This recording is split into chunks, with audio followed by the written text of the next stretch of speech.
अत्यंत दुर्भाग्यजनक घटनाटे घटला एवं जो कि आज सकाळे जेहेतु पहड़ जितेबाला खोलिला महाप्रभुंकर काली राति पहड़ पड़ा पर्यंत नीतिकांति ठीक समय थिला कहीं अधिकांश समय रे महाप्रभुंकर नीतिकांति डेरी होवा कारण राति महाप्रभु अनिद्रा होते काली किंतु 12टा सुधा समस्त नीतिकांति सारिकी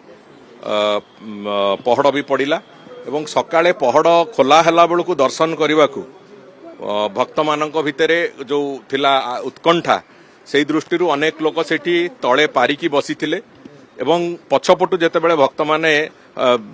माड़ी आसिले पछपटु दर्शन करिया पय पाखरु टिके सेतेबेले सेमानकु झुंटीचंती सेमाने सेठी पड़ीचंती पड़िबा परे से भलिया भाबरे टिके असुविधा हेची जो जहा फल कि दुर्भाग्यजनक भाबरे 3 जनकर सेतरे देहांत होईची बाकी आउ जो माने आहत होईचंती सेमानकर आहत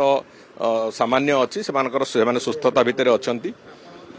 जो 6-7 जन एबे डाक्तरखाना चिकित्सित होउचंती आमे से बाबद रे सकाळे माननीय मुख्यमंत्री को अवगत करैबा परे माननीय मुख्यमंत्री भी विभिन्न स्तरर आलोचना विभिन्न कौन निष्पत्ति नियाजिवो से बाबद रे करि सारिचंती एवं खूब शीघ्र गोटे कथा तो माननीय मुख्यमंत्री भी तांकर सोशल मीडिया जरिया जनईचंती